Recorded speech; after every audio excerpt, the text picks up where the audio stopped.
There are stories that survive everything: war, conquest, the rise and fall of civilizations, mythical creatures that appear in folklore from cultures that never met, described in remarkably similar ways. 6 mythical creatures that have persisted for centuries. Let's examine the evidence.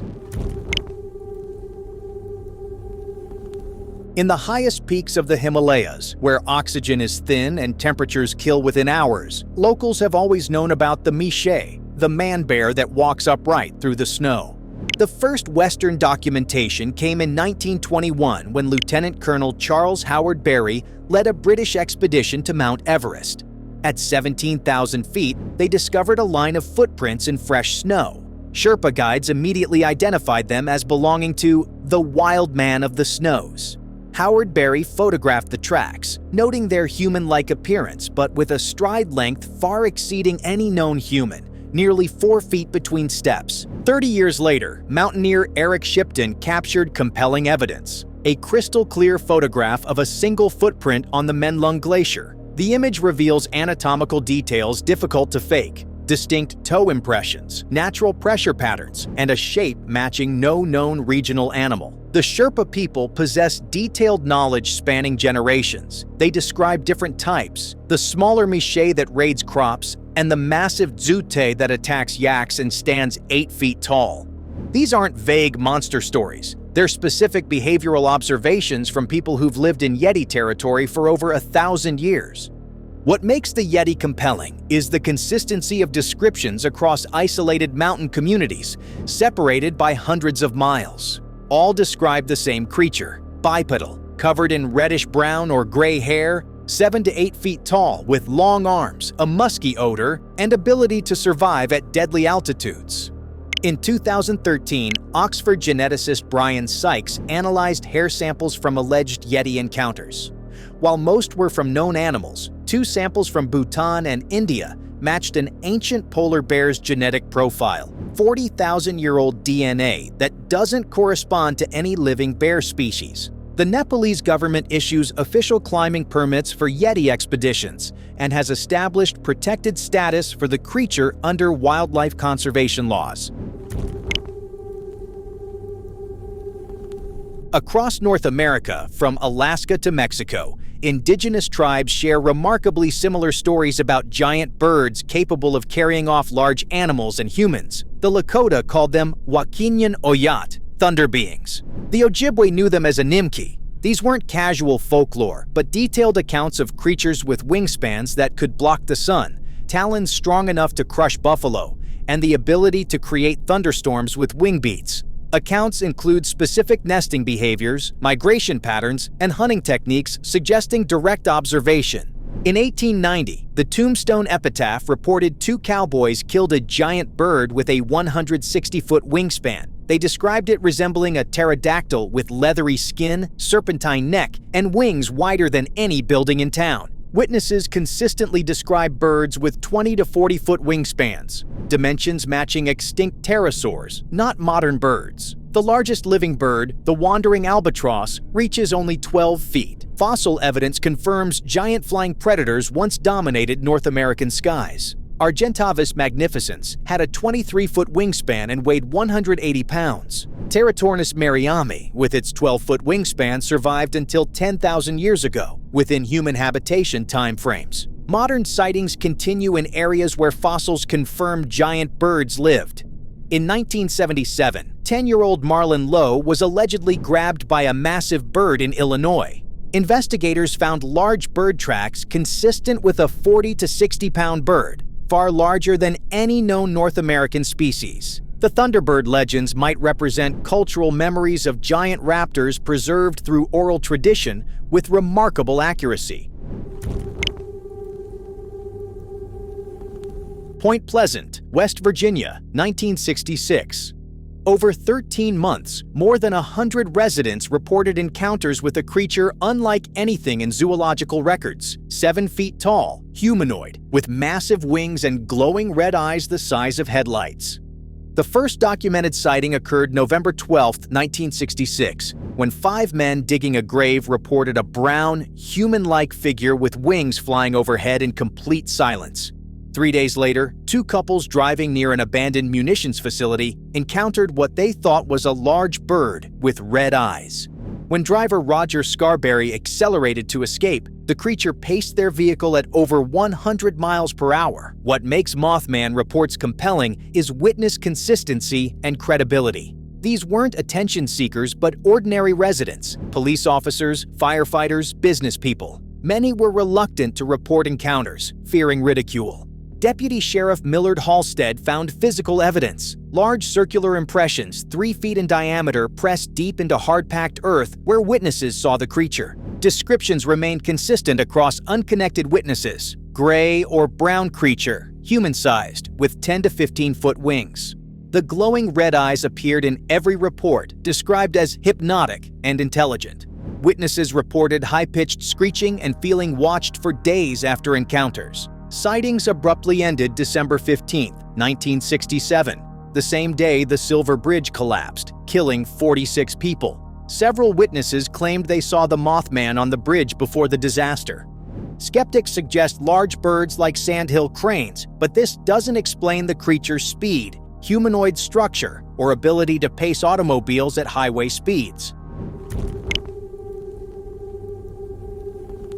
The Pine Barrens of New Jersey have harbored America's oldest monster legend for over 250 years. The Jersey Devil has been sighted, tracked, and investigated more thoroughly than almost any cryptid, with encounters documented by Napoleon's brother and local police departments. While folklore origins date to 1735, serious sightings began in the 1800s. Naval Commodore Stephen Decatur, a decorated war hero, reportedly encountered the creature at Hanover Ironworks in 1820, firing a cannonball directly through it and watching it continue flying unharmed. The most intensive period occurred during January 16th to 23rd, 1909's Phenomenal Week, when newspapers documented hundreds of encounters. The creature was tracked through snow by police, photographed by reporters, and caused schools to close. Footprints were cast in plaster, revealing unusual hoofprints with distinctive gait patterns. Witnesses across centuries consistently describe a 4-foot-tall creature with a kangaroo body, horse or goat head, bat-like wings spanning 12 to 15 feet, and forked tail. It walks upright on hooved legs, emits bone-chilling shrieks, and produces sulfurous smells. The Pine Barrens provide ideal habitat, a million-acre wilderness with cedar swamps, dense forests, and areas rarely seeing human visitors.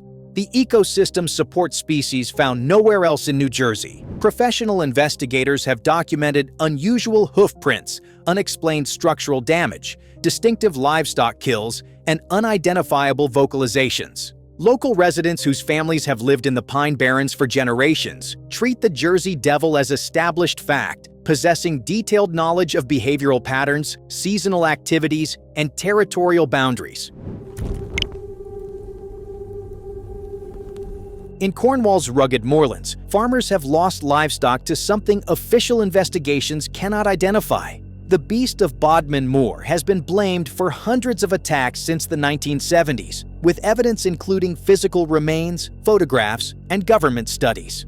Encounters began after the 1976 Dangerous Wild Animals Act required expensive licenses for exotic cats. Experts believe many owners released animals rather than pay fees, potentially establishing breeding populations in remote areas. In 1995, a boy found a large cat skull on the River Fowey. London's Natural History Museum confirmed it belonged to a young male leopard, though scientists noted it showed no long-term weathering, suggesting recent placement. Hundreds of livestock kills exhibit distinctive patterns puzzling veterinary experts. Deep puncture wounds consistent with large cat attacks, carcasses in trees, typical leopard behavior, and 4-inch paw prints matching no native British wildlife. The 1995 government investigation concluded there was no verifiable evidence of exotic big cats, but acknowledged some attacks remained unexplained, and the possibility couldn't be ruled out. The most famous photographic evidence shows a large black cat on Bodmin Moor in 1998.